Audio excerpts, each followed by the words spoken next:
యోహాను రాసిన 3వ పత్రిక 6వ వచనం.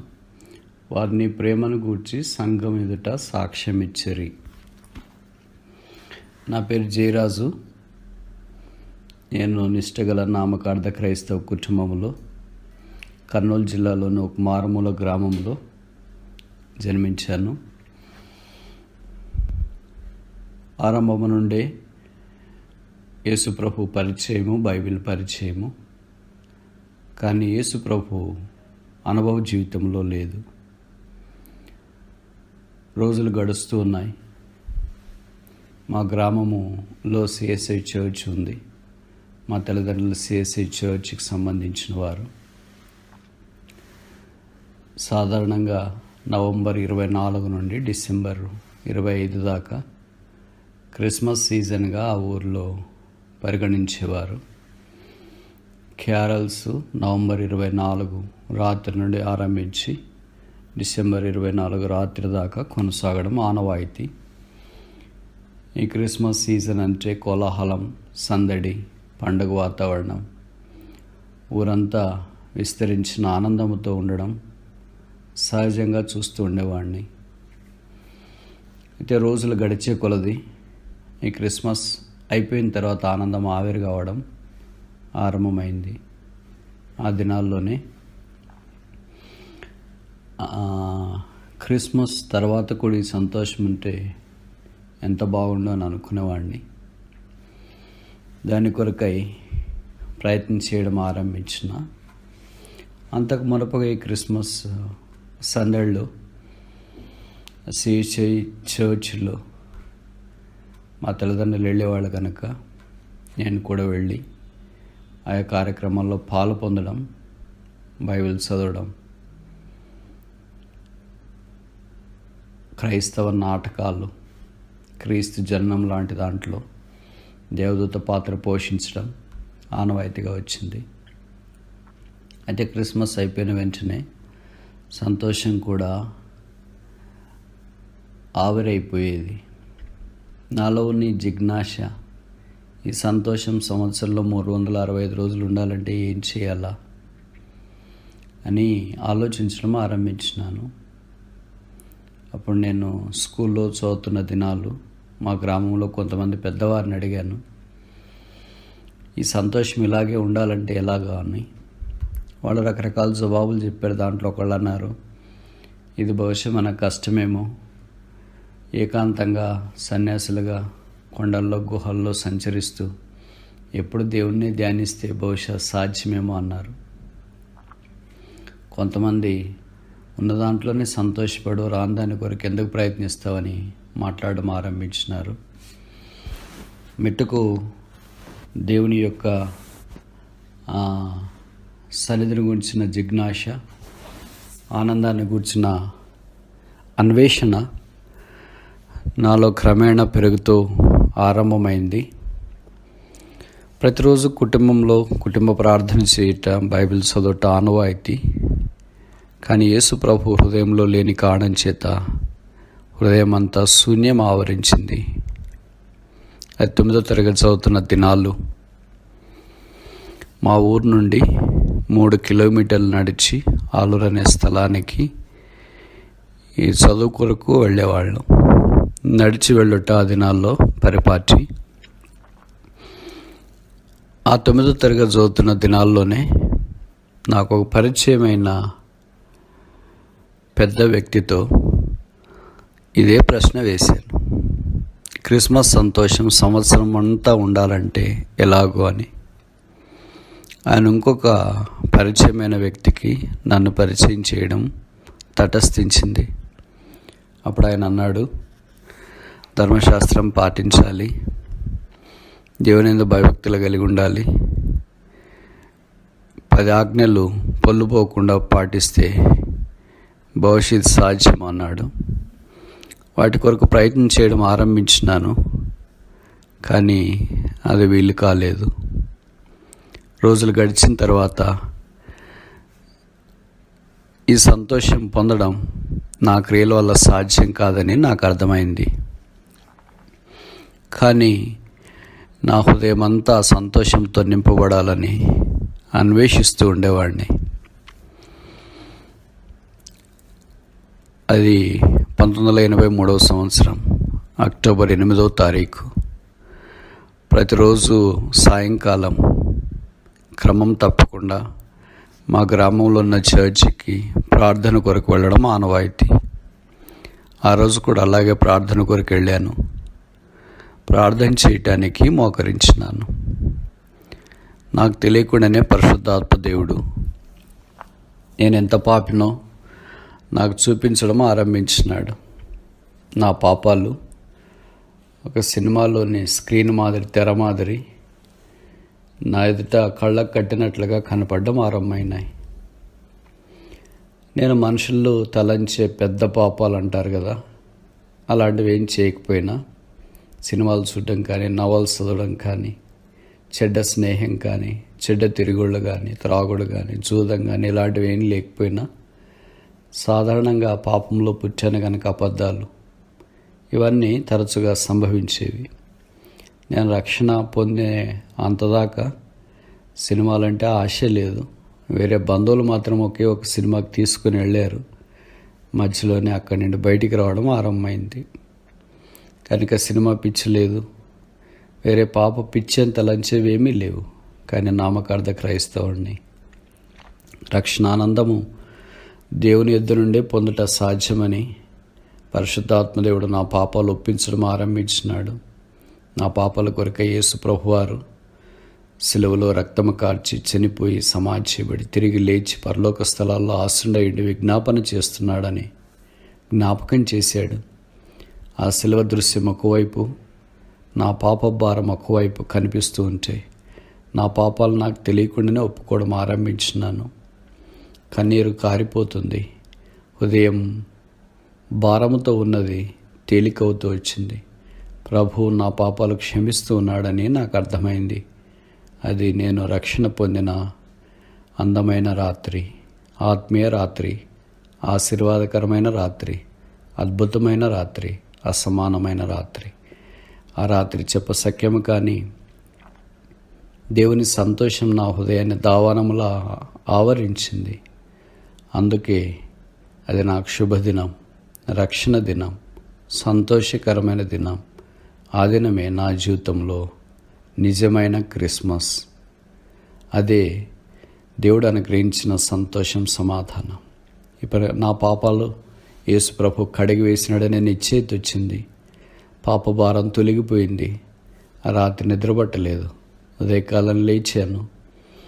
ఇటు అటు కనిపించిన వారికి యేసు ప్రభు నా హృదయంలో చేసిన కార్యాన్ని గురించి పంచుకోవడం ఆరంభించినాను. నాకు తెలియకుండానే బైబిల్ చదవడం ఆరంభించినాను. ఎక్కువ సమయము బైబిల్ చదవటానికే కేటాయించినాను. ప్రార్థన చేయడం అంటే ఆసక్తి పెరిగింది. యేసు ప్రభుని గురించి ఇతరులకు చెప్పడము జిజ్ఞాస అధికమైంది. ఇవి రక్షణ పొందిన తర్వాత జరిగే సూచనలని నాకు అప్పుడు అర్థం కాలేదు. కానీ ఇవి వాస్తవాలని ఇప్పుడు నేను తెలుసుకున్నాను. యేసు ప్రభు నా పాత జీవితం నుండి శిలువ రక్తం ద్వారా కడిగి కొత్త నూతన జీవితంలోనికి ప్రవేశపెట్టాడు. ఇప్పుడు మార్చబడిన హృదయం, మార్చబడిన మనస్సు, మార్చబడిన ఉద్దేశాలు, మార్చబడిన జీవితం, మార్చబడిన ఆశయాలు, మార్చబడిన మార్గం. అదే యేసు మార్గం, ఇరుకు మార్గం, శిలువ మార్గం, పరలోక మార్గం, దైవిక మార్గం.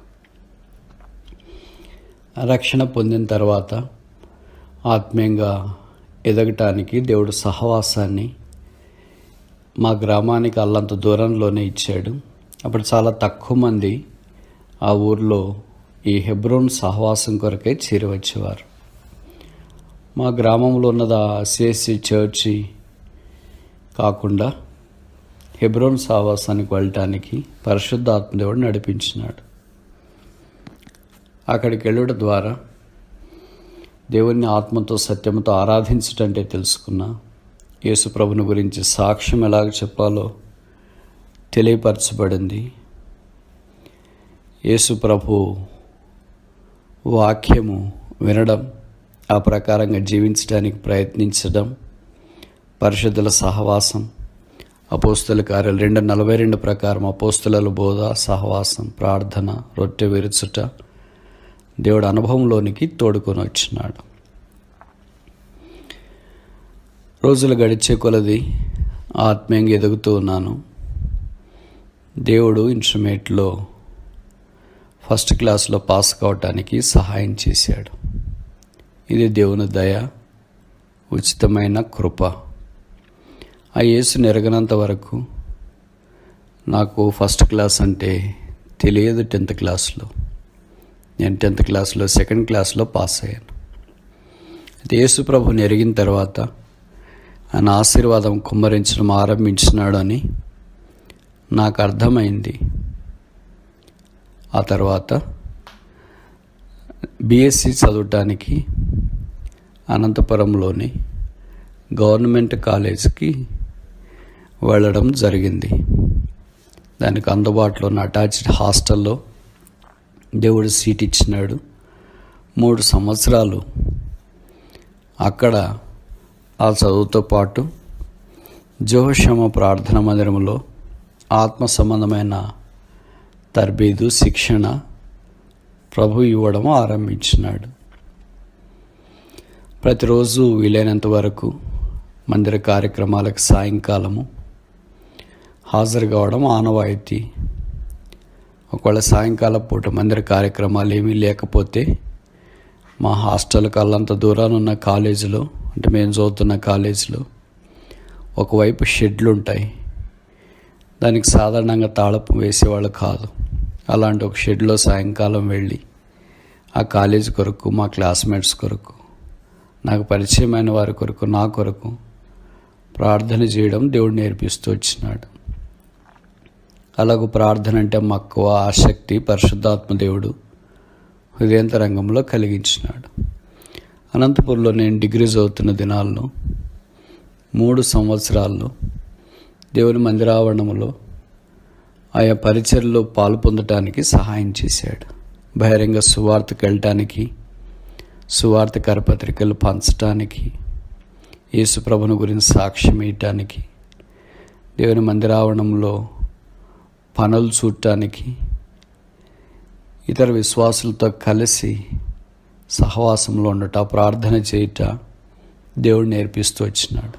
ఆ దినాల్లోనే వాక్యం ద్వారా ఒప్పించబడి బాప్తిస్మంలో సాక్ష్యం ఇవ్వటానికి పరిశుద్ధాత్మదేవుడు సహాయం చేశాడు.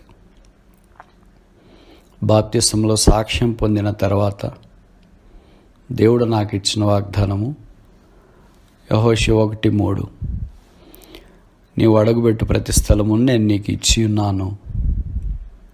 ఆ వాగ్దానం ద్వారా దేవుడు నన్ను ధైర్యపరిచి బలపరుస్తూ వచ్చినాడు. ఆ 3 సంవత్సరాలు నేను బీఎస్సీ చదువుతున్న దినాల్లో ఇబ్బందులు, పేదరికము, కన్నీరు, పస్తులు, ఇలాంటి పరిస్థితులు గుండా తీసుకెళ్ళడం దేవునికి అంగీకారమైంది. ఆ తర్వాత నేను ఎంఎస్సి చదవటానికి కొరకై తిరుపతిలోని ఎస్వి యూనివర్సిటీలో చేరాను.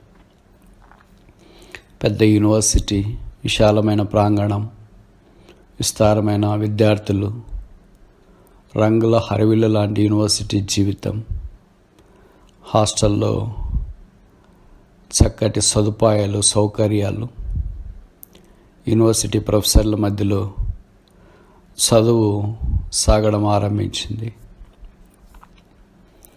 2 సంవత్సరాలు ఎంఎస్సి అక్కడ చదవటానికి దేవుడు సహాయం చేశాడు. ఆ దినాల్లో రకరకాల శోధనలు, పరిశోధనలు, సమస్యలు, ఆపదలో నుండి దేవుడు అద్భుతంగా కాపాడి తప్పించినాడు. ఒకవేళ దేవుడు అలా కాపాడి తప్పించకుండా ఉండింటే ఇలాగ రక్షణ ఆనందంతో సాక్ష్యం చెప్పడం వీలయ్యేది కాదేమో. ఆ 2 సంవత్సరాలలో కొన్ని ఆత్మీయ పాఠాలు నేర్పుతూ వచ్చినాడు. మొదటిది ఏంటంటే, క్రమము తప్పకుండా అక్కడున్న దేవుని మందిరంకు సంబంధించిన ఆత్మీయ కూడికల కొరకై హాజరయ్యేవాడిని.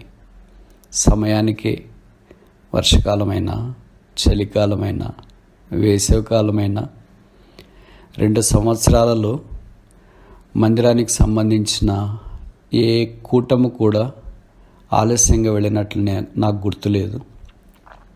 ఏ మీటింగ్ కూడా మిస్ అయినట్లు నాకు తెలియదు, జ్ఞాపకం లేదు.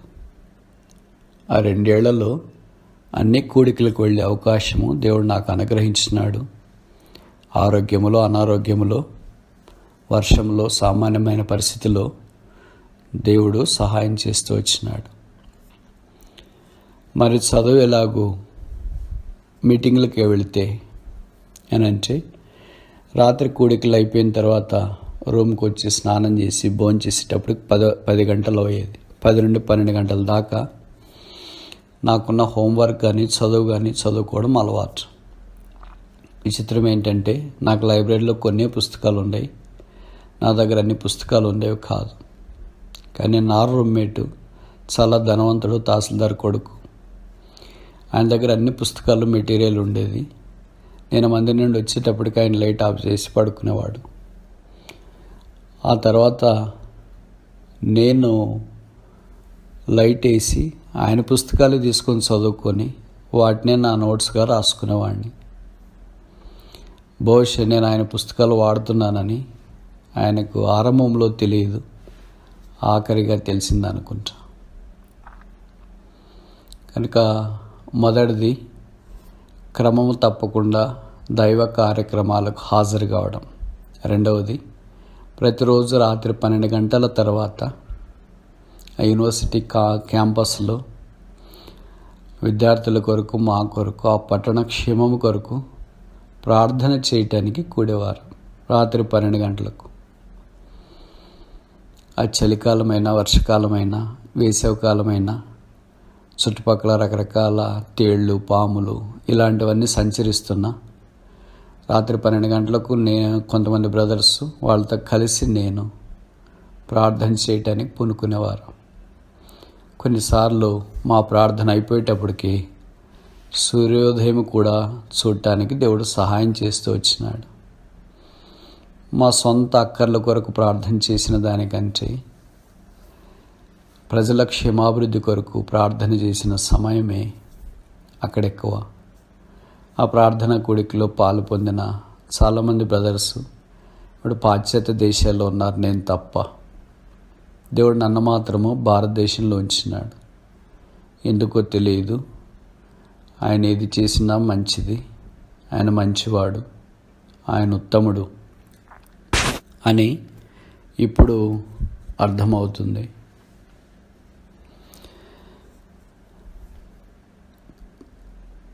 ప్రార్థనా జీవితం అక్కడ నేర్పించినాడు. మూడవది ఇతరులకు యేసు ప్రభుని గురించి సువార్త చెప్పుట దేవుడు అక్కడే తర్బీదిస్తూ వచ్చినాడు. ధైర్యముగా ప్రభు యొక్క శిలువ కార్యాన్ని గురించి పరిచయమైన వారితో పంచుకోవడం అలవాటుగా యేసు ప్రభు వారు చేస్తూ వచ్చినారు. కొంతమంది బ్రదర్స్ ఆ స్థలంలోనే ఉండి సైకిళ్ళ మీద సువార్తకి వెళ్ళిన దినాలు కూడా నాకు ఇప్పటికీ గుర్తు, తాజా జ్ఞాపకాలు. నాకు బాగా గుర్తుందంటే నా 2 సహోదరులు, వారితో పాటు నేను ముగ్గురమే బయలుదేరి చాలా కఠినమైన స్థలాల్లో ఆ ఊర్లో చుట్టుపక్కల యేసు ప్రభుని గురించి సాక్ష్యం ఇచ్చే కృప ప్రభు అనుగ్రహించినాడు. ఒకరు సైకిల్ పట్టుకుంటే, ఒకరు వాక్యం చెప్పే మైక్ పట్టుకుంటే, ఒకరు యేసు ప్రభుని గురించిన పుస్తకాలు ఇతరులకు పంచడం చేయడం జరిగేది. అలాగే చేయటం ద్వారా ప్రభుని గురించి మేము సాక్ష్యం ఇచ్చినాం. మా సంతోషం అధికమైంది. ఆత్మీయమైన ధైర్యము దేవుడు హృదయాలలో నింపుతూ వచ్చినాడు. ఇవి ఆత్మీయ పాఠాలు. మరి చదువు సంగతి ఏంటి అని మీలాంటి వాళ్ళు అడగటానికి అవకాశం ఉంది.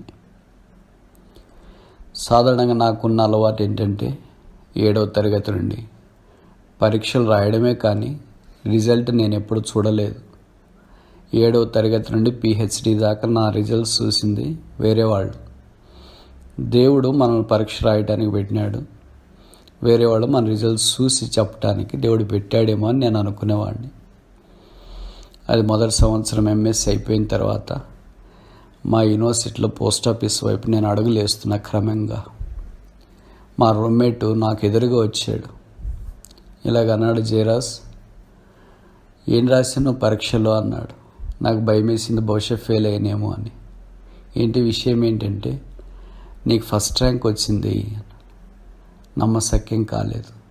నాకేంటి ఫస్ట్ ర్యాంక్ ఏంటి? అలాగ మా ప్రొఫెసర్ పిలిచి నీకు ఫస్ట్ ర్యాంక్ వచ్చింది అని చెప్పారు. అలా కొంతమంది చెప్పిన తర్వాత అప్పుడు దేవుడు నాకు ఫస్ట్ ర్యాంక్ ఇచ్చాడని అర్థమైంది. నేను యూనివర్సిటీ నుండి మందిరంకి వెళ్ళే దారిలో మందిరం చుట్టుపక్కల మా డిపార్ట్మెంట్ ప్రొఫెసర్స్ కొంతమంది ఉండేవాళ్ళు, అంటే నివాసం చేసేవాళ్ళు. వాళ్ళ ఇళ్ళు అక్కడే ఉండేవి. నేను మందిరంకి వెళ్ళడం రావడం వాళ్ళు చూసేవాళ్ళు. కొంతమంది నన్ను ఇలాగన్నారు, ఆ ప్రొఫెసర్లు నీ విషయమై పట్టించుకొని బహుశా నీకు నష్టం కలిగిస్తారేమో అని అన్నారు. కానీ దేవుడు ఎప్పుడు పొరపాటు చేయడు కదా, తప్పు చేయడు కదా. కనుక దేవుడు సెకండ్ ఇయర్లో కూడా నాకు ఫస్ట్ ర్యాంక్ ఇచ్చినాడు. కనుక యూనివర్సిటీ ఫస్ట్ ర్యాంకును దేవుడు నాకు MScలో దయచేసినాడు. దాన్ని బట్టి గోల్డ్ మెడల్, ఒక ప్రైజ్ దేవుడు దయచేసినాడు. ఇది యేసుప్రభు యొక్క కృపే. నాకు ఆశ్చర్యం కలిగించే సంగతి ఏంటంటే, నేను ఒక సామాన్య గ్రామంలో పుట్టి యూనివర్సిటీ టాపర్గా ర్యాంకు సంపాదించడం అనేది నేను అసలు ఊహించలేదు. అది గ్రహింపశక్యం కాలేదు. ఫస్ట్ ర్యాంక్ వచ్చిన తర్వాత యూనివర్సిటీ కాన్వొకేషన్ అని జరిగే దాంట్లో గవర్నర్ వచ్చి బహుమతి ప్రదానం చేస్తాడు, గోల్డ్ మెడల్ ప్రైజ్. అప్పుడు మన ఆంధ్రప్రదేశ్ సంయుక్త ఆంధ్రప్రదేశ్కి ఉండేది. గవర్నర్ కృష్ణకాంత్ గారు ఉండేవాళ్ళు. ఆయన ఇప్పుడు లేరు. ఆయన ఆసియాలో 2వ అతిపెద్ద ఆడిటోరియం తిరుపతి యూనివర్సిటీలో ఉంది. అక్కడికి వచ్చారు. కాన్వొకేషన్కి వేసుకునే గౌన్లు, ఫార్మాలిటీస్ అన్నీ వేసుకుంటే నా పేరు పిలిస్తే ఆయన దగ్గరికి వెళ్ళి ఆ బహుమానము స్వీకరించేటప్పుడు నా కళ్ళు చెమ్మగిల్లాయి. నేను చిన్న గ్రామంలో పుట్టాను, కూలి పని చేసుకున్నాను. ఆయా సందర్భాల్లో పొలాలకు వెళ్ళాను, కాళ్ళకి చెప్పులు లేకుండా ఉన్నాను. ఇలాంటి స్థితిలో నుండి దేవుడు ఇక్కడ దాకా నన్ను తీసుకుని వచ్చినాడా? ఆశ్చర్యం వేసింది. రాత్రి రూమ్కి వెళ్ళాను, హాస్టల్లో నిద్ర పట్టలేదు. సంతోషం అధికమైంది. దేవుని గొప్పతనము, మహిమను గురించి ఆలోచించడం అధికమైంది. కనుక ఉదయాన్నే లేచాను. అప్పుడు నాకు తెలిసిన ఒక అంకుల్ ఫోన్ చేశారు. మీ ఫోటో న్యూస్ పేపర్లో వచ్చింది అన్నాడు. నాకే ఆశ్చర్యం ఇచ్చింది. నా ఫోటో ఏంటి న్యూస్ పేపర్లో రావడం ఏంటి? చూస్తే యూనివర్సిటీ ఫస్ట్ ర్యాంకర్ ఫోటో కనుక అది అక్కడ వేయబడింది పేపర్లో. కళ్ళు చెమ్మగిల్లాయి. నా జీవితంలో నేను మొట్టమొదట ఫోటో దిగింది నాకు గుర్తుంది 10వ తరగతిలో. ఎందుకంటే పబ్లిక్ పరీక్ష రాయాలి కనుక, ఫోటో అవసరం కనుక ఫోటో దిగాల. ఫోటో దిగటానికి మా ఊరికి అల్లంత దూరాన ఉన్న ఒకే ఒక స్టూడియో దగ్గరికి వెళితే స్టూడియోలో ఫోటో తీసి ఆయన అన్నాడు, చొక్కా చినిగిపోయింది, నిక్కర్ చినిగిపోయింది. 10వ తరగతి పరీక్షలకు ఫోటో తీయడం చినిగిపోయిన బట్టలతో మంచిది కాదు, చినిగిపోకుండా ఉండే బట్టలు వేసుకొని రా అన్నాడు. లేవు కదా నాకు, మరి ఏం చేయాల? అప్పుడు మా పెద్దన్న ఏం చేశాడంటే, అక్కడ ఒక బట్టల షాప్ ఉంటే వాళ్ళ దగ్గరికి వెళ్ళి ఒక జత బట్టలు తీసుకొని వచ్చి కుట్టించి ఆ జత బట్టలు వేసుకొని వెళ్ళి ఫోటో దిగాను. అలాగే చింపిరి బట్టలతో 10వ తరగతిలో ఫోటో దిగటానికి వెళ్ళిన నన్ను దేవుడు కరుణించి యూనివర్సిటీలో గోల్డ్ మెడల్ ఇచ్చి నా ఫోటో నా ప్రమేయం లేకుండా న్యూస్ పేపర్స్లో పబ్లిష్ చేయడానికి దేవుడు సహాయం చేశాడు. ఇది దేవుని కృప కాదా? ఇది దేవుని కనికరం కాదా? ఇది దేవుని మంచితనం కాదా? ఇది దేవుని వాత్సల్యత కాదా? కనుక నాకు అర్థమైన విషయం ఏంటంటే, సమూయేలు మొదటి గ్రంథం 2వ అధ్యాయంలో చెప్పబడిన మాట ప్రకారం, నన్ను గణపరచు వారిని నేను గణపరచెదను, నన్ను తృణీకరించువారు తృణీకారం పొందెదరు. దేవుని గణపరచడానికి నా పరిమితిలో సహాయం చేశాడు కనుక దేవుడు నన్ను గణపరిచినాడు. ఆ తర్వాత నేను పిహెచ్డి చేయాలని తలంపు కలిగి ప్రార్థన చేస్తే ప్రభు మార్గం చూపించినాడు. పిహెచ్డి కొరకు రిజిస్ట్రేషన్ చేసుకున్నాను. కొన్ని సీనియర్స్ ఉన్న కారణం చేత మా ల్యాబ్లో, పిహెచ్డి ల్యాబ్లో ర్యాగింగు, ఇబ్బందులు ఇవన్నీ తీవ్రమైపోయాయి. ఒకానొక దశలో పిహెచ్డి మానేసి తిరిగి ఇంటికి వెళదాం అనుకున్నా. కానీ ఇంట్లో వీళ్ళు ఏం చేయాలా, ఖచ్చితంగా నువ్వు పిహెచ్డి చేయాల్సిందే అని ఇంట్లో నన్ను పంపించారు కదా, ఇప్పుడు చేయలేనని నేను వెళితే ప్రభు నామానికి ఎంత అవమానము అని కన్నీరైనా మున్నీరైనా అలాంటి సీనియర్స్ దగ్గరే ఉండి నా పిహెచ్డి కొనసాగించడానికి ప్రభు సహాయం చేశాడు. ఆశ్చర్యకరమైన సంగతి, ఆ యూనివర్సిటీలో అద్భుతం, మా డిపార్ట్మెంట్లో అద్భుతం ఏంటంటే 3 సంవత్సరాల్లోనే నాకు పిహెచ్డి సబ్మిషన్ కాదు, థీసిస్ అవార్డు అయింది. ఇది అరుదైన రికార్డు. అది కూడా 2 సంవత్సరాల్లో వెంటనే పిహెచ్డి థీసిస్ సబ్మిట్ చేస్తామంటే అది బాగుండదని కొంతమంది ఆపిన కారణం చేత 3 సంవత్సరాల్లోకి అయింది. లేకపోతే 2 సంవత్సరాల తర్వాతనే పిహెచ్డి అయ్యిండేది. ఇది దేవుని కనికరమే. నేను ఏనాడు పిహెచ్డి దాకా వస్తానని ఊహించలేదు. 10వ తరగతిలో 2nd క్లాస్లో పాస్ అయిన నేను ఇంటర్మీడియట్లో ఫస్ట్ క్లాసు, డిగ్రీలో బీఎస్సీలో ఫస్ట్ క్లాసు, ఎంఎస్సీలో ఫస్ట్ ర్యాంక్. ఫస్ట్ ర్యాంక్కి 2nd ర్యాంక్కి సాధారణంగా తేడా 1% 2% ఉంటుంది. కానీ నా ఫస్ట్ ర్యాంక్కి 2వ ర్యాంక్కి తేడా దాదాపు 10%. 10 మార్కులు కాదు, 10%.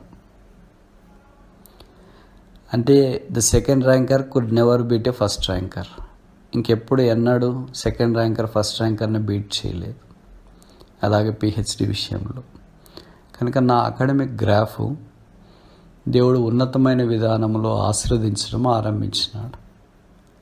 ఇది దైవ కార్యమే, ఇది దైవ హస్తమే, ఇది దైవ బలమే, ఇది దైవ సంకల్పమే. ఆ తర్వాత రోజులు గడుస్తున్న కొలది దేవుడు తన పరిచర్య కొరకై వాడుకోవడం ఆరంభించినాడు. తిరుపతి స్థానిక సంఘములో నుండి ఆ సంఘాలకు పంపించటానికి స్థానిక సంఘములో ఉన్న సేవకులు, బాధ్యులైన సహోదరులు ప్రార్థించి పూనుకోవడం జరిగింది. కనుక తిరుపతి అనుబంధ సంఘాలకు ఆయా సందర్భాల్లో పరిచర్యకు వెళ్ళి పరిచర్య చేసి రావడానికి దేవుడు సహాయం చేస్తూ వచ్చినాడు. అలాగూ దేవుడు ఈ అభాగ్యుడైన నాలాంటి వారిని తన ద్రాక్ష తోటలో పనిచేయటానికి పిలిచి వాడుకోవడం అద్భుతమైన ఆశ్చర్యకరమైన సంగతి. ఇక్కడ దాకా అంటే పిహెచ్డి పరిచర్య దాకా దేవుడు అనేక రకాలైన ప్రజలను వాడుకుంటూ వచ్చినాడు. వాళ్ళ పేర్లనే నేను ఇప్పుడు చెప్పడం వల్ల పడదు. ఎందుకంటే కొన్ని పేర్లే నాకు గుర్తుండొచ్చు, కొన్ని నేను మర్చిపోయి ఉండొచ్చు. మర్చిపోతే బహుశా వారికి నేను సరైన న్యాయం చేయలేదేమో. అందుకే ఒక్కొక్క దశలో కొంతమందిని దేవుడు నా ఆత్మీయ క్షేమం కొరకు, ప్రోత్సాహం కొరకు, పురికొల్పు కొరకు వాడుకుంటూ వచ్చినాడు. ఇది చదువు. ఈ చదువుకు వెలపట సెలవులు ఉన్నప్పుడు, ఖాళీగా ఉన్నప్పుడు నేను మా ఊరు వెళితే మా ఊరికి అల్లంత దూరాన కొండలు ఉన్నాయి. అక్కడ సాయంకాలం పూట ప్రార్థన కొరకై కొంతమంది బ్రదర్స్, వారితో పాటు నేను వెళ్ళడం ఆనవాయితీ. మేము సాయంకాలం సూర్యాస్తమయం నుండి కొన్నిసార్లు మధ్యరాత్రి దాకా, తెల్లవారుజామున దాకా ప్రార్థన చేసినట్లు నాకు గుర్తుంది. మేము ప్రార్థన చేసింది మా వ్యక్తిగత సమస్యల కొరకు తక్కువే, కానీ ఆ గ్రామము, ఇరుగు పొరుగు ప్రాంతాల్లో యేసు ప్రభుని ఎరగని వారు చీకట్లో నుండి వెలుగులోనికి రావాలని ప్రార్థన చేస్తూ వచ్చాం. దేవుడు కరుణించి అలాగూ కొంతమందిని ఈ దినాల్లో రక్షించి కుటుంబాలుగా దేవుని మందిరానికి వచ్చే భాగ్యము అనుగ్రహించినాడని నమ్ముతూ ఉన్నాం. బహుశా ప్రార్థన, దేవుని వాక్యమును బట్టి ఈ దినాన ఆయా స్థలాలలో దేవుని కార్యం జరగడం మేము కళ్ళారా చూస్తున్నాం. కనుక దేవుని వాక్యము కొరకు చెల్లించిన సమయం కానీ క్రయం కానీ, ప్రార్థన కొరకు వెచ్చించిన సమయం కానీ క్రయం కానీ ఈనాడు వ్యర్థం కాదు, నిరర్థకం కాదు అని నా అనుభవంలో తెలుసుకోవడము నాకు పరిచయమైంది. అలాగ దేవుడు మా గ్రామాన్ని, చుట్టుపక్కల గ్రామాల్లో ఆయా సందర్భాల్లో ఆలూరులోని హోరే ప్రార్థనా మందిర సంఘము ద్వారా సువార్తలో పాలు పొంది పరిచర్య చేయడానికి కృప అనుగ్రహిస్తూ వచ్చినాడు. ఇది దేవుని వరమే. నేను రక్షించబడిన తర్వాత మా ఇంటిలో కుటుంబ సభ్యులు కూడా కొంతమంది రక్షణార్థమైన వెలుగులోనికి రావటానికి ప్రభువు సహాయం చేశాడు. ఇప్పుడు దాదాపు కుటుంబం అంతా యేసు ప్రభువుని ఎరిగి వారి వారి పరిధిలో వారున్న స్థలాల్లో ప్రభువుకు సాక్షులుగా ఉంటూ ఆయన ద్రాక్ష తోటలో కూలివారిగా పనిచేస్తుండడం దేవుని నామానికి మహిమకరమైన విషయం అని తెలియచేయటానికి సంతోషిస్తున్నా.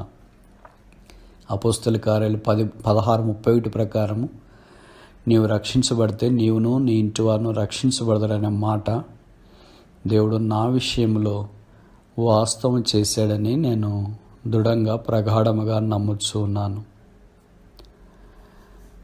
చదువు అయిపోయిన తర్వాత ఖాళీ సమయాల్లో దేవుని పరిచర్య కొరకై దేవుడు వాడుకోవడం ఆరంభించినాడు. బహుశా మొట్టమొదట తిరుపతి తర్వాత బయటికి వచ్చి పరిచర్య చేయడం 1994 సంవత్సరం అనుకుంటా. అది ఒంగోలు ఎష్కోలు ప్రార్థనా మందిరం యూత్ క్యాంప్ ఏర్పాటు చేశారు పొంగల్ హాలిడేస్లో, జాన్లో. అక్కడికి వెళ్ళవలసిన బ్రదరు కడపలో ఉన్న యూత్ క్యాంప్ కొరకు వెళ్ళాడు. కడపలో అప్పుడు అబ్రహం జోసెఫ్ గారు అనే సేవకులు దేవుని సేవలో ఉండేవారు. ఆ పొంగల్ హాలిడేస్లో ఏదో ఒక సందర్భాన్ని కొరకై కర్నూలులోని దైవ సేవకులు అరవిందం గారు అక్కడికి వచ్చారు. నేను అప్పుడు కడపలో మీటింగ్స్ వేరే వారు తీసుకుంటున్నారు కనుక వినటానికి అక్కడికి వెళ్ళాను. ఉన్నట్టుండి నాకు కబురు పంపించి అలాగో అబ్రహం జోసెఫ్ గారు, అరవిందం గారు, ఇతర పెద్దలు నాకు ఒక విషయం చెప్పారు. నువ్వు పరిచర్య కొరకు వెళ్ళాలా, మేము నిన్ను ప్రార్థన చేసి పంపిస్తున్నామని. పరిచర్య అంటే ఆదివారం పరిచర్య వెళ్ళడం ఆనవాయితీ, ఒక పూట యూత్ మీటింగ్ తీసుకోవడం ఆనవాయితీ. అందుకని ఏ పరిచర్యకు అంకుల్ అని అడిగా. అప్పుడు అన్నారు, ఒంగోలు ఎష్కోల్లో యూత్ క్యాంప్ ఉంది 4 రోజులు, నువ్వు వెళ్ళి అక్కడ పరిచర్య చేయాలన్నారు. అప్పటిదాకా నాకు యూత్ రిట్రీట్ పరిచర్య కూడా అనుభవం లేదు. ఒకేసారి యూత్ క్యాంపు పరిచర్య నేను ఎలాగ చేయాలని అనుకున్నా. కనుక నేను వెళ్ళనని మొండి పట్టేశాను. ఎందుకంటే నేను వెళ్ళడం ద్వారా దేవుని నామానికి అవమానం కలగకూడదు కదా. పెద్దల మాట నిరాకరించాలని కాదు ఉద్దేశం అక్కడ. నా అలాంటి సామాన్యమైన వాడి యూత్ క్యాంపులో వర్తమానికుడిగా ఎలాగ వెళ్ళగలను ఆ కారణం చేత నేను వెళ్ళలేనని చెప్పాను. అది తెగేసి చెప్పాను. అప్పుడు కొంతమంది నన్ను పక్కకు పిలిచన్నారు. వాళ్ళు పెద్ద దైవ సేవకులు, వాళ్ళు ప్రార్థన చేసి వెళ్ళమని తర్వాత వెళ్ళాలా, దేవుడు నిన్ను వాడుకుంటాడు కనుక అవిధేయత చూపొద్దు, వాడి మాటకు విధేయత చూపించి ముందుకు వెళ్ళన్నాడు. అప్పుడు పెద్దలైన దైవ సేవకులు, ఆత్మీయులైన వారికి వారి మాటకు విధేయత చూపించాలనే అనుభవంలోనికి దేవుడు తెచ్చాడు. వారు ప్రార్థన చేసి నన్ను పంపిస్తే ఒంగోలు నిష్కోలు ప్రార్థన మందిరంలో అప్పుడు దైవ సేవకులు యోహాన్ గారు దేవుని పరిచర్యలో ఉండేవాళ్ళు. ఆ విశాలమైన మందిరం, తండోపతండాలకు వచ్చిన యవనస్తులు, వారిచ్చిన పెద్ద థీము, ఈయన నా ప్రియకుమారుడు, ఈయన ఎందు నేను ఆనందించున్నాను, ఈయన మాట వినుడి అని మత్తయి సువార్తలో రాయబడిన మాట అంశంగా ఇచ్చినారు. ఏం చెప్పాలో తెలియదు. 4 రోజులు గడిచిపోయినాయి. దేవుడు కనికరించి నాకు సహాయం చేశాడు. నన్ను భరించడానికి వాళ్ళకు కూడా సహాయం చేశాడు. అదే మొదలుకొని 1997 దాకా ప్రతి సంవత్సరం కనీసం 2-3 సార్లైనా ఒంగోలు ప్రార్థనా మందిరానికి పరిచర్య కొరకై అంకుల్ ఉన్నంత దాకా ఆహ్వానించడం ఆనవాయితీగా ఉంది. అన్ని సంవత్సరాలు వారు నన్ను భరిస్తూ వచ్చినారు, నా కొరకు ప్రార్థన చేశారు, నన్ను ప్రోత్సహించినారు, నన్ను ఆత్మీయంగా ధైర్యపరిచి పురికొల్పినారు. అదే నా పరిచర్యకు ఆరంభం. ఆ తర్వాత దేవుడు ఆయా స్థలాలలో పరిచర్య కొరకే ద్వారాలు తెరవడము ఆరంభించినాడు. ఆ పరిచర్య వర్ధిల్లి విస్తరింపచేయాలని దేవుని యొక్క ఉద్దేశం. క్రమేణా ఆదివార ఆరాధన కార్యక్రమాలకు, ఒకరోజు యూత్ రిట్రీట్కు, తర్వాత 3-4 రోజులు యూత్ క్యాంప్స్కు, ఆ తర్వాత కాన్వకేషన్స్, పెద్దవాళ్ళతో కలిసి యవనస్తుల మధ్యలో పరిచర్య చేయటానికి దేవుడు సహాయం చేస్తూ వచ్చినాడు. అలాగూ తెలుగు రాష్ట్రాల్లో ఇప్పుడు భారతదేశంలో ఉత్తర, దక్షిణ, తూర్పు, పడమరల దాకా యేసు ప్రభు యొక్క సాక్షిగా ఉంటూ ఆయన ద్రాక్ష తోటలో పనిచేసే అవకాశము దేవుడు అనుగ్రహించినాడు. ఇలాగ పరిచర్య జరుగుతూ ఉంటే కొన్నిసార్లు సాతాను దాడి కూడా జరగడం సహజమే కదా. కనుక ఇవన్నీ ఒకవైపే చెప్తున్నాను అని వినేవారికి అనుమానం రావచ్చు. ఏం కష్టాలు లేవా, ఏం బాధలు లేవా, ఏం ఇబ్బందులు లేవా అని. అన్నీ ఉన్నాయి. కానీ అన్నింటినీ యేసు ప్రభు యొక్క శిలువ ద్వారా జయించి ముందుకెళ్ళటానికి ప్రభు సహాయం చేస్తూ వచ్చినాడు. దాంట్లో ఒక్క సందర్భం జ్ఞాపకం చేయటానికి నేను ప్రయత్నం చేస్తా. అది అక్టోబర్ 26వ తారీఖు 2009వ సంవత్సరం. ఆంధ్రప్రదేశ్లో ఒక ప్రాంతంలో ప్రత్యేక కూడిక కొరకై పిలిచారు. అది ఆఖరి రోజు. దాదాపు 1000 మంది దాకా ప్రజల కూడిక హాజరయ్యారని అంచనా. దేవుడు వర్తమానం అనుగ్రహించినాడు. సాయంకాలం వాక్యం ప్రకటించబడింది. ఆల్టర్ కాల్ ఇచ్చినాము. దాదాపు 100 మంది దాకా తీర్మానం చేసుకున్నారని అక్కడ స్థానిక సేవకులు చెప్పారు. రాత్రి కూడిక అయిపోయిన తర్వాత ప్రార్థన చేసేటప్పుడు 100 మంది తీర్మానం చేసుకున్నారని వారి సంతోషానికి అవధులు లేవు. నేను కూడా అంతరంగంలో ప్రభును స్తుతించడం ఆరంభించిన. ఉదయకాలం లేచి తిరిగి నేనున్న స్థలానికి బయలుదేరటానికి వారు సంతోషంలో ఒక చిన్న కారు తీసుకొని మీరు వెళ్ళండి బ్రదర్ అని ఒక విశ్వాసైన డ్రైవర్ బ్రదర్ని ఇంకా 2 సహోదరులను తోడుగా ఉంచి నన్ను పంపించినారు. అలాగ ప్రయాణం చేస్తూ నేనున్న స్థలానికి వస్తుంటే ఉదయకాలం మార్గ మధ్యంలో ఒక మలుపు వచ్చింది. ఆ మలుపు దగ్గర డ్రైవ్ చేస్తున్న బ్రదరు చూసుకున్నాడు. కానీ మాకెదురుగా ఒక పెద్ద లోడ్ లారీ వస్తుంది. అది బహుశా నా బండ్ల లోడు, సిమెంట్ లోడు, పెద్ద లారీ. దాదాపు చిన్న కారు మీదకి అది వచ్చేసింది. ఇంకా అయిపోయింది, నాది ఆఖరి రోజు అనుకున్నా.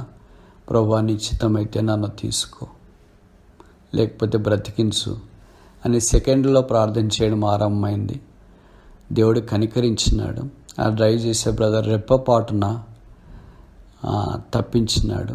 ఇప్పుడు ఆ లారీ నేను కూర్చున్న వైపే హెడ్ లైట్ను పగలగొట్టి ముందు బోనెట్ను రాసుకుంటూ పక్కన కట్ అయిపోయింది. లారీ ఆగిపోయింది. మేము ప్రయాణిస్తున్న కారు కూడా ఆగిపోయింది. ఊర్లో వాళ్ళు చేరి వచ్చారు, చూశారు. ఇంత లారీ వచ్చినా కూడా ఇంత చిన్న కారులో ఎవరికి ఏం కాలేదన్నారు. కారులో 4 ఉన్నాము. మా 4లో ఏ ఒక్కరికి కూడా వెంట్రుక వాసి గాయం కూడా లేదు. దేవుని అదృశ్య హస్తము అలాంటి ఆపదలో నుండి కాపాడింది. ఒకవేళ ఆపదలో దేవుడు ఇదే నీకు ఆఖరించే ఇది నేను మీ మధ్యలో ఉండేవాడిని కాదు. ఇలాంటి ఆపదలు, ఉపద్రవాలు, కష్టాలు, వీటన్నిటిలో నుండి యేసు ప్రభువారు కాపాడి భద్రపరిచి నడిపించిన తీరు ఆశ్చర్యం, అమోఘం, అద్భుతం, అతిశ్రేష్టం, అసమానం. అందుకే యేసుక్రీస్తు పాపుల రక్షకుడు, మంచి కాపరి, ప్రధాన యాజకుడు, మార్పులేని దేవుడు, పరలోకంలో విజ్ఞాపన చేస్తున్న రక్షకుడు, తిరిగి రాబోతున్న ప్రభువు. అలాగే యేసు ప్రభుని గురించి సాక్ష్యం ఇవ్వటానికి దేవుడు వాడుకుంటూ భారతదేశంలో అలాగే ఇతర దేశాల్లో కూడా ఆయన పరిచయలో సాగిపోవటానికి సహాయం చేస్తూ వచ్చాడు. దాదాపు 50 పైగా దేశాలు సంచరించడానికి లేదా దర్శించటానికి ప్రభువారు నాకు సహాయం చేశారు. ఒక్క లాటిన్ అమెరికా అంటే సౌత్ అమెరికా తప్ప మిగతా ఖండాలన్నింటిలో కాలు పెట్టే అవకాశం నాకు దేవుడు ఇచ్చినాడు. బహుశా 2002 అనుకుంటా మొదటిసారి నేను ఆస్ట్రేలియాకి విమాన ప్రయాణం. అది నా జీవితంలో మర్చిపోలేని తీపి గుర్తు. ఎందుకంటే సైకిలే లగ్జరీగా ఉన్న దినాల్లో పుట్టిన నన్ను దేవుడు విమానంలోనికి ఎక్కించినప్పుడు నా కళ్ళు చెమ్మగిల్లాయి, ఒంటిలో వణుకు వచ్చింది. దేవా, ఇదేమి కార్యము? నా అలాంటి వాడికి కూడా ఇలాంటిది జరుగుతుందా అని అనుకున్నా.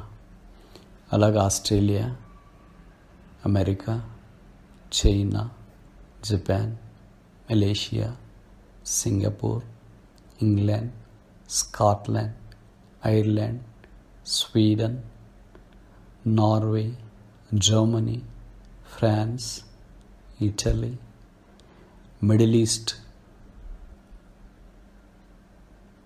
శ్రీలంక, మారిషియస్, ఇలాంటి దేశాలన్నీ ఒక్కసారి కంటే ఎక్కువ సార్లు సందర్శించే అవకాశము ప్రభువు నాకు అనుగ్రహించిన. అలాగే కొన్ని దేశాల్లో హెబ్రోన్ ఫెలోషిప్ ఉన్న స్థలాల్లో యేసుప్రభు యొక్క వాక్యం ప్రకటించడానికి కూడా దేవుడు సహాయం చేస్తూ వచ్చినాడు. ఇది దేవుని యొక్క కృపే. నేను రక్షించబడిన దినాల్లో ఏనాడు నా జీవితంలో PhD అయిపోతుందని, నేను యూనివర్సిటీలో ఫ్యాకల్టీగా పనిచేస్తానని, విమాన ప్రయాణాలు చేస్తానని నేను ఊహించలేదు. కానీ దేవుడు అలాగ వాడుకుంటూ వచ్చినాడు. ఈ పరిచయలన్నిటిలో సైకిల్ మీద నుండి విమానం దాకా అన్ని రకాల ప్రయాణ సాధనాలు వాడటానికి దేవుడు అనుమతించినాడు. ఈ పరిచయలో సామాన్యంగా ఉన్న స్థితి దేవుడు ఇచ్చినాడు. ఉన్నతమైన స్థితిలో ఉండడం కూడా దేవుడు అనుగ్రహిస్తూ వచ్చినాడు. ఉదాహరణకి కొన్ని గ్రామాలకు పరిచయ కొరకు వెళ్ళినప్పుడు ఒక వేప చెట్టు కింద గోనె పట్టించి ఇక్కడే పడుకోవాలి బ్రదర్ మీరు అనేవాళ్ళు. అక్కడ పడుకోవటానికి దేవుడు సహాయం చేశాడు. కొన్ని స్థలాల్లో 5 స్టార్ హోటల్లో అకామిడేషన్ కూడా దేవుడు ఇచ్చినాడు. నడిచి వెళ్ళి పరిచయం చేయడము దేవుడు నేర్పించినాడు. అలాగే ప్రపంచంలో కాస్ట్లీ కార్స్ అయిన BMW, Rolls Royce, Jaguar, Lexus, Mercedes Benz, Land Rover, Land Cruiser ఇలాంటి కార్లో కూడా ప్రయాణించి ప్రభు పరిచయం చేయడానికి సహాయం చేశాడు. కనుక యేసు ప్రభు నామములో దీనస్థితిలో ఉండే ఎరుగుదును, సంపన్న స్థితిలో ఉండే ఎరుగుదును, విమానంలో ప్రయాణం ఎరుగుదును, నడిచి ప్రయాణం కూడా ఎరుగుదును. కొన్నిసార్లు ట్రైన్లో రిజర్వేషన్ దొరకక ఆఖరి సమయాల్లో టాయిలెట్ దగ్గర కూర్చొని ప్రయాణం చేయడం కూడా, రాత్రులు నిద్ర లేకుండా రాత్రంతా ప్రయాణం చేయడం కూడా ఎరుగుదును. అదే సందర్భంలో రైళ్లలో ఫస్ట్ క్లాస్లో ప్రయాణం చేయడం కూడా ఎరుగుదును. కనుక దేవుడు తన శిలువ మార్గము ద్వారా ఇలాగ నడిపించడానికి ఆయన అనుమతిస్తూ వచ్చినాడు. ఇది దేవుని యొక్క కార్యం.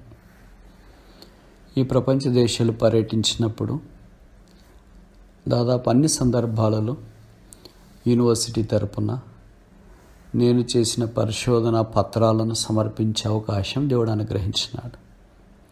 నేను ఎప్పుడో చదువుకునేటప్పుడు విన్న యూనివర్సిటీలు చూస్తానని, అక్కడ కాలు పెడతానని కలలో కూడా తలంచలేదు.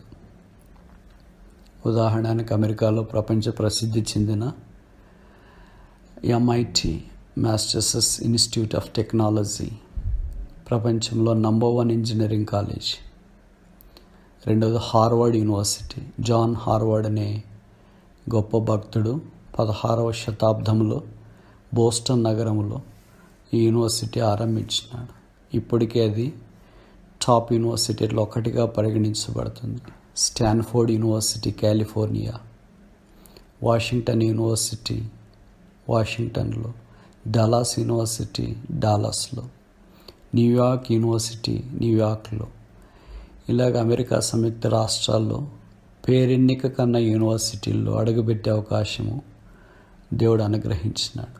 అక్కడ పరిశోధన పత్రాలు సమర్పించే కృప దేవుడు సహాయం చేసినాడు. ఈ యూనివర్సిటీలో చదవాలన్న కళ లేకపోయినా కాలు పెట్టాలన్న కళ దేవుడు నెరవేర్చాడు. ఈ సాక్ష్యం వింటున్న ప్రియమైన యవ్వన చదవర్లారా, ఇలాంటి యూనివర్సిటీలో చదువుకునే అవకాశం కొరకు మీరు ప్రార్థన చేసి ప్రయత్నిస్తే ఎంత బాగుండు. మీరున్న స్థలాల్లో చుట్టుపక్కల ప్రాంతాల్లోనే చదివి ఇక్కడే ఉండిపోవాలని తలంచడం అంత సమంజసం కాదేమో.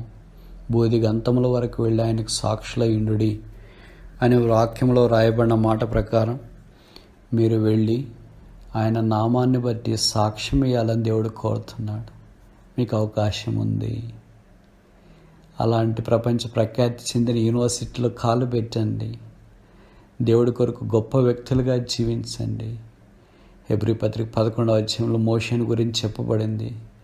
మోషే ఐగుప్తీల సకల విద్యల్లో ప్రావీణ్యత ఉంది కనుక చదువుకోవడం తప్పు కాదు. ఉన్నత విద్యా సంస్థల్లో చదవడం అసలే తప్పు కాదు. మీరు ప్రయత్నించాలా, కష్టపడాలా, కఠోర శ్రమ కలగాల. దేవుడు మిమ్మల్ని వాడుకోవటానికి ఇష్టపడుతున్నాడు. అపోస్తలుడైన పౌలు గమాలీయుల పాదముల దగ్గర పిహెచ్డి చేయటానికి పూనుకున్నవాడు. దేవుడు ఆయన్ని కొత్త నిబంధనలో అమోఘంగా వాడుకున్నాడు. పాత నిబంధనలో మోషే ఎంత అమోఘంగా దేవుడు వాడుకున్నాడు, కొత్త నిబంధనలో కూడా పౌల్ని అలాగ వాడుకున్నాడంటే తప్పు కాదేమో. ఇది నా దేవుడు నిన్ను వాడుకోవాలనుకుంటున్నాడు. Stanford university, Oxford university, Boston university, Cambridge university, Harvard university, Yale university, Princeton university, Rhodes university నీ కొరకే ద్వారాలు తెరిచి బోర్లగా సాగిలపడుతున్నాయి. యేసుప్రభు నామమున కాలు పెట్టడానికి ధైర్యం చేయవా? మౌనంగా ఉండొద్దు, సోమరిగా ఉండొద్దు, పర్వాలేదులే అని అనుకోవద్దు, మనకెక్కడవుతుందిలే అని అనుకోవద్దు. మార్కు 10:27 ప్రకారం దేవునికి సమస్తము సాధ్యము. ఇది నీకు సవాల్. ఈ సవాల్ స్వీకరించు. దేవుడు సవాల్ స్వీకరించే సింహాలను కావాలని కోరుతున్నాడు. నువ్వు అలాంటి సింహం అయితే ఎంత బాగుండు. నీతిమంతుల సింహం వలె ధైర్యంగా ఉందని వాక్యంలో రాయబడింది. నువ్వు ఆ కోవ కిందకి రావా? నీ జవాబేంటి? ఇలాగ యూనివర్సిటీస్లో వెళ్ళి దర్శించి ప్రొఫెసర్స్ని కలవడం మాత్రమే కాకుండా మన దేశంలో భారతదేశంలో కూడా ఆ స్థలాల్లో వెళ్ళి ఇన్స్టిట్యూట్స్లో పరిశోధన పత్రాలు సమర్పించే అవకాశం దేవుడు అనుగ్రహించినాడు. అలాగే ఆయన పరిచర్లోనికి వచ్చిన తర్వాత దేవుడు ఆయన పరిచర్లో వాడుకోవడం ఆరంభించినాడు. నేను రక్షించబడినప్పుడు ప్రభువుకు సాక్షిగా ఉంటే చాలా అనుకున్నా. ఏనాడు యూత్ మీటింగ్స్ తీసుకుంటానని అనుకోలేదు. Youth retreats, youth camps, convocations అసలు ఊహించలేదు. కానీ దేవుడు తన కృపా సమృద్ధిని బట్టి పెద్ద పెద్ద సేవకులతో కలిసి పనిచేసే అవకాశం, వారి పాదాల దగ్గర కూర్చుండి వారి ఆత్మీయమైన స్థితి ఎరిగి నేను కూడా అలాగ ఉండాలని ముందుకెళ్ళటానికి ప్రోత్సాహకరమైన తరుణాలు దేవుడిచ్చినాడు. వాళ్ళతో కలిసి డయాస్ పంచుకున్నా, వాళ్ళతో కలిసి పరిచర్య పంచుకున్నా, వాళ్ళతో కలిసి రూమ్స్ పంచుకున్నా. భక్సింగ్ గారు మొట్టమొదట కాలు పెట్టిన జూలై 11, 1940 అక్కట్లు జోషమ ప్రార్థనా మందిరం చెన్నై. దేవుడు అక్కడ యూత్ క్యాంప్స్లో యానివర్సరీ మీటింగ్లో పరిచయం చేయటానికి వాడుకోవడం నా ఊహకు మించింది. అలాగే భక్సింగ్ గారు ఆయన యొక్క జత పనివారు హెబ్రోన్ హైదరాబాదులో పరిచయం చేశారు. ఆ పేరు చెప్పడానికి కూడా యోగ్యత లేని నన్ను దేవుడు కరుణించి అక్కడ పరిచర్య కొరకే వాడుకోవడం అసలు నా ఊహకు మించింది. మొట్టమొదటి హెబ్రోన్లో 2005 యూత్ క్యాంపులో ప్రాక్టికల్ టాక్స్ కొరకు ఆహ్వానించినారు. ఉదయం ఒక బైబిల్ పండితులు, రాత్రి సాయంకాల కూడికలో ఒక బైబిల్ పండితులు వాక్యం చెప్తున్నారు. వారిని నిష్ఠాగరిష్ఠులు, వాక్యంలో ఉద్దండ పిండులు, వారిని దేవుడు అభిషేకించి వాడుకున్నాడు. అలాంటి గొప్ప వ్యక్తుల మధ్యలో నేను మధ్యాహ్నం ప్రాక్టికల్ టాక్స్ తీసుకోవడం ఒక సవాలు. 4 ప్రాక్టికల్ టాక్స్ నాకే ఇచ్చినారు. బహుశా హెబ్రోన్ యూత్ క్యాంప్ చరిత్రలో ఎప్పుడు ఇలాగ జరగలేదేమో. ఒకే వ్యక్తికి 4 ప్రాక్టికల్ టాక్స్ ఇవ్వడం. విషయాలకు 1 ఇస్తారు, లేకపోతే 2 ఇస్తారు, అంతకంటే ఎక్కువ ఇయ్యరు. కానీ 4 ఇచ్చినారు. దేవుడి దయ వల్ల ఎంతోమంది యవనస్తులు మేలు పొందారని ఫీడ్బ్యాక్ వచ్చింది. అది మొదలుకొని ఆయా సందర్భాల్లో యూత్ క్యాంప్స్కి, యూత్ రిట్రీట్స్కు, హెబ్రోన్కి వెళ్ళడము దేవుడు ద్వారం తెరిచాడని గమనిస్తూ వచ్చిన. ఇప్పుడు ఆ స్థలాలకు వెళ్ళి పరిచయం చేసే అవకాశము దేవుడు నాకు అనుగ్రహించినాడు. ఇప్పుడు పెద్ద సేవకులు తిమోతి గారు, కురెన్ గారు ఇతరులతో కలిసి హెబ్రోన్లో పరిచయలో పాలు పొందే భాగ్యము దేవుడు ఇచ్చినాడు. దేవుని యొక్క అనంతమైన జ్ఞానము, కృప ఇక్కడున్న యూత్ రిట్రీట్స్, యూత్ క్యాంప్స్లో, స్పెషల్ మీటింగ్స్లో, క్రిస్మస్, గుడ్ ఫ్రైడే, ఈ రెండింగ్ మినిస్ట్రీలో కూడా నాకు ఇవ్వబడిన పరిచయ ధర్మమును బట్టి, కృపను బట్టి, అవకాశమును బట్టి దేవుని ప్రజలకు పరిచయం చేసే భాగ్యము దేవుడు అనుగ్రహిస్తూ వచ్చినాడు. ఇది నా వలన కలిగింది పొరపాటును కూడా కాదు. ఇది దేవుని కృపే, దేవుని వరమే, దేవుని మంచితనమే. ఒక చిన్న గ్రామంలో పుట్టిన నాలాంటి వాడిని దేవుడు ఇక్కడ దాకా తీసుకొని వచ్చి వాడుకోగలడు అని రుజువు చేస్తూ వచ్చినాడు. నేను యవనస్తులైన దేవుని ప్రజలకు ఇస్తున్న సామాన్యమైన సూచన, సలహా ఏంటంటే, నాలాంటి అభాగ్యున్నే దేవుడు ఇలాగ వాడుకోగలిగితే మీలాంటి భాగ్యవంతులను వాడుకోడా? నాలాంటి బ్యాక్గ్రౌండ్ లేని వారినే దేవుడు వాడుకుంటే మీలాంటి బ్యాక్గ్రౌండ్ ఉన్నవారిని దేవుడు వాడుకోడా? నాలాంటి దుర్నీతిమంతున్నే దేవుడు వాడుకుంటే మీలాంటి నీతిమంతులను వాడుకోడా? నాలాంటి చేతగాని వారిని వాడుకుంటే మీలాంటి చేతైన వారిని వాడుకోడా? నాలాంటి సామాన్యున్నే వాడుకుంటే మీలాంటి అసమానమైన వారిని దేవుడు వాడుకోడా? నాలాంటి అవిశ్వాసినే వాడుకుంటే మీలాంటి విశ్వాసిని వాడుకోడా? నాలాంటి పాపిని వాడుకుంటే మీలాంటి పరిశుద్ధిని వాడుకోడా? నాలాంటి దౌర్భాగ్యాన్ని వాడుకుంటే మీలాంటి భాగ్యవంతులను దేవుడు వాడుకోడా? నాలాంటి శాపగ్రస్తుని వాడుకుంటే మీలాంటి ఆశీర్వాదం పొందిన వారిని దేవుడు వాడుకోడా?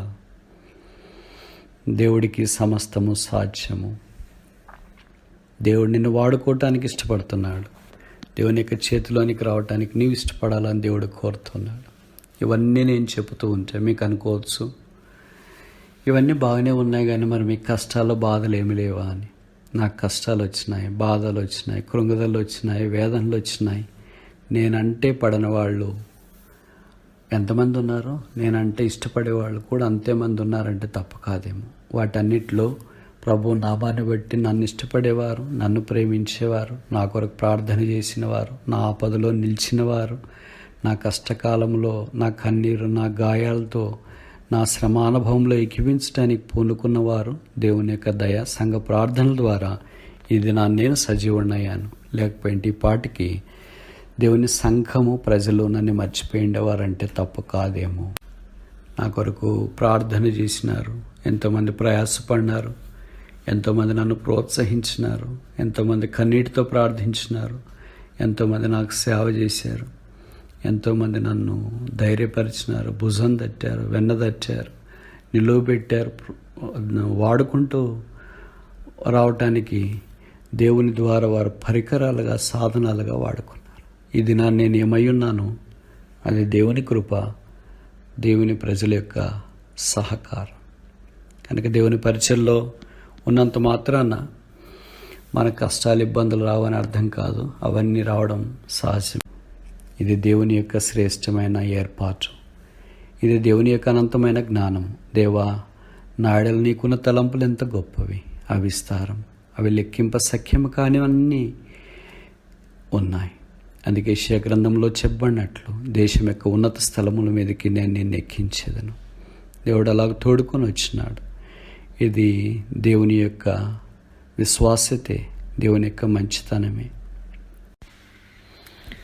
అది ఒక అందమైన రోజు, అక్టోబర్ 8, 1983. యేసు ప్రభు నా జీవితంలో ప్రవేశించి నా జీవితాన్ని మార్చడం ఆరంభించినాడు. అది ఆయన శిలువ రక్తం ద్వారా కడిగి పరిశుద్ధపరిచినందుకు ఆయనకు నేను సదా కృతజ్ఞుడను. రక్షణ చేత నన్ను అలంకరించినాడు. ప్రసంగి గ్రంథం 11వ అధ్యాయంలోని వాక్యము. అయితే వీటన్నిటిని బట్టి దేవుడు నిన్ను తీర్పులోనికి తెచ్చినని జ్ఞాపకం ఉంచుకున్నాము. అది నేను రక్షించబడటానికి హేతువైన వాక్యము. అది మొదలుకొనేంతవరకు దేవుడు నాకు సహాయం చేస్తూ వచ్చినాడు. నన్ను ఆదరించినాడు, ధైర్యపరిచినాడు, లేవనెత్తినాడు. పడిపోయినప్పుడు సహాయకుడిగా ఉండి నా చేయి పట్టుకున్నాడు. ఆయన ఘనమైన నామం నాకు స్తోత్రములు. నన్ను కన్న తల్లిదండ్రులకు పెంచి పోషించిన వారికి నేను సదా కృతజ్ఞుడను. నా తోబుట్టువులు, వారి కుటుంబాలకు నేను ఎంతో కృతజ్ఞుడను. అలాగే ఆత్మీయమైన చెదిరిన క్రైస్తవ భక్త కోచి నా కొరకు ప్రార్థించిన వారు, ప్రయాసపడినవారు, సహాయం చేసిన వారికి నేను కృతజ్ఞతలు తెలియజేయుచున్నాను. ఆత్మీయంగా నా జీవితం ఆరంభించబడటానికి సహాయపడిన మందిర సహవాసాలు, ప్రాథమికంగా మా ఊర్లోని ఆలూరులోని హోరే ప్రార్థనా మందిరం విశ్వాసులు, పరిశుద్ధులు ఆరంభంలో ఎంతో ప్రోత్సహించి సహాయం చేశారు. వారిని నేను మరవలేను, రుణస్థుడను. ఇప్పుడు ఆ ఊర్లో దేవుణ్ణి ప్రజలు ఆరాధించట కొరకైన మందిర నిర్మాణం జరుగుతుంది. దయచేసి ప్రార్థించండి. కర్నూలు యెరూషలేం ప్రార్థనా మందిరము, అరవిందం గారు, ఇతర పరిశుద్ధులు, సంఘము నన్ను ఆత్మీయంగా ప్రోత్సహించింది.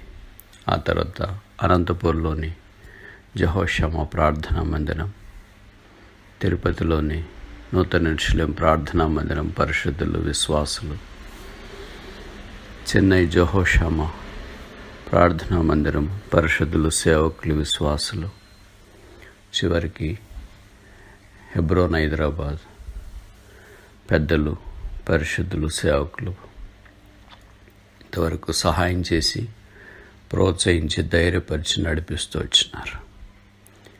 ఇలాగూ ప్రపంచములో నా కొరకు ప్రార్థించి సహాయం చేసి నా కష్ట దుఃఖాల్లో నన్ను ఆదరించి నడిపించిన విశ్వాసులు అనేక మంది.